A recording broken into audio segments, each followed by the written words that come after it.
Everyone in the packed courtyard went silent the instant that sharp slap cracked through the air. 1 second, it was just another boring lunch break at Crestwood High. And the next, Sasha's head jerked violently to the side, her cheek blazing red, her vision blurring as tears threatened. It was like the whole world paused mid-breath. Sasha Reyes wasn't someone people usually noticed. She moved through school like a soft shadow, long black hair covering most of her face. Steps quiet, presence barely felt. She blended into the walls, the lockers, the background noise of teenage chaos. She didn't argue. She didn't raise her voice. She didn't fight back, at least. That's what everyone believed. That's what they assumed. For months, the bullies had made her their favorite target. It began with tiny jabs, hushed whispers behind her back, crumpled notes stuffed into her bag, snickers echoing through the hall every time she stumbled over her own shoelaces. And Sasha never said a word. She had learned, far too young, that staying quiet kept life simpler than speaking up. Her mum spent nights and weekends at the hospital, pulling double shifts just to keep them afloat. Her dad, a retired soldier, had drilled discipline into her bones, but he never prepared her for the kind of quiet cruelty that slithered through school hallways. So Sasha learned to swallow the pain, let it burn deep inside her, and keep walking. But today wasn't like every other day, because the leader of the bullies, Marcy Blake, had made up her mind today. She was going to humiliate Sasha in front of everyone. And of course, Marcy never traveled alone. She had her loyal pack behind her, the kind of crowd that laughed at every cruel joke just to stay in her orbit. They cornered Sasha by the fountain after lunch. The sun was blazing overhead, the sky stretched wide and merciless, and suddenly every head in the courtyard turned their way. "Look at me when I'm talking to you," Marcy barked, yanking Sasha's arm so roughly it made her stumble. And before anyone could even gasp, Marcy's hand whipped across Sasha's face, delivering that brutal slap. A wave of shock rippled through the students. Phones shot up instantly. Cameras started recording like they were watching some twisted show. Sasha didn't move. She couldn't.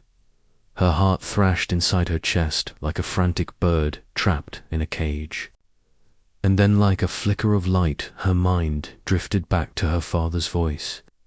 From those late-night training sessions in their dim backyard. Strength isn't about hurting people. It's about knowing when to rise, even when fear is gripping you.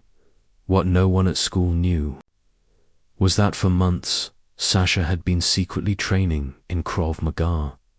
Her father insisted after the night she came home in tears, shoulders shaking, not to get even. He had told her, but to reclaim the self-respect she'd been forced to bury. And Sasha listened. Every weekend, while other teens partied, posted selfies, or scrolled endlessly through their feeds, she trained quietly, learning how to defend herself, how to steady her breathing, how to stay calm while facing chaos. And now, all that practice settled into her bones. Sasha slowly raised her head. Her eyes met Marcy's, steady and unblinking, her stare so sharp it wiped the smirks off even the cruelest faces around them. "Are you done?" Sasha asked. Her voice was gentle, but it sliced through the courtyard like a clean blade. Marcy's smirk wavered, though she tried to hide it behind fake confidence. "What? You gonna cry now?" she snapped. "No," Sasha murmured, in one smooth motion. Sasha reached out and gripped Marcy's wrist knot out of rage, but with perfect precision. Before Marcy could react, Sasha twisted her arm into a controlled hold, quick and practiced. Marcy cried out, her knees dipping, her confidence shattering in front of everyone. The other bullies froze, their faces draining of color. Sasha didn't injure her. She didn't have to. "Don't touch me again," Sasha said quietly, releasing Marcy's wrist and letting her stumble backward into the sea of shocked faces.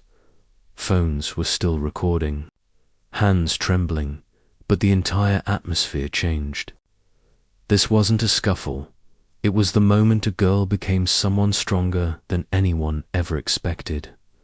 People stared in stunned silence as Sasha stood tall, shoulders squared, breathing slow and controlled. She wasn't the invisible girl anymore. She wasn't the quiet shadow hiding behind her hair. Something in her had shifted, something powerful. And by the end of the day, the video had already exploded online. It didn't go viral because Sasha fought back with violence. It spread because she showed a kind of strength people admire but rarely see, the courage to protect herself without losing her dignity.